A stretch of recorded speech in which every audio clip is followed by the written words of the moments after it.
पाक भारत कशीदगी की वजह से आईसीसी भारत से अहम इवेंट्स की मेजबानी किसी और मुल्क को दे सकता है। ऑस्ट्रेलियाई मीडिया के मुताबिक आईसीसी ने भारत में शेड्यूल 2029 चैंपियंस ट्रॉफी और 2031 वनडे वर्ल्ड कप के लिए मुतबादिल मेजबान मुल्क पर गौर करना शुरू कर दिया। ऑस्ट्रेलिया मुमकिन तौर पर आईसीसी के ग्लोबल इवेंट्स के मुतबादिल मेजबान हो सकता है। बांग्लादेश की शिरकत भी सियासी मुदाखलत की वजह से मुतासर हुई।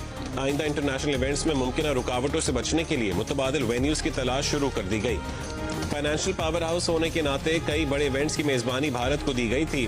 भारत के पड़ोसी ममालिक के साथ कशीदा ताल्लुकात के बाद इस फैसले पर नजरसानी की जा रही है।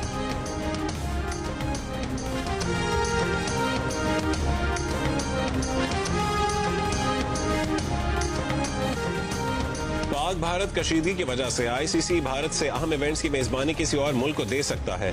ऑस्ट्रेलियाई मीडिया के मुताबिक आईसीसी ने भारत में शेड्यूल 2029 चैंपियंस ट्रॉफी और 2031 वनडे वर्ल्ड कप के लिए मुतबादिल मेजबान मुल्क पर गौर करना शुरू कर दिया।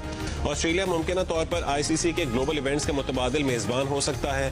बांग्लादेश की शिरकत भी सियासी मुदाखलत की वजह से मुतासर हुई। आइंदा इंटरनेशनल इवेंट्स में मुमकिन रुकावटों से बचने के लिए मुतबादिल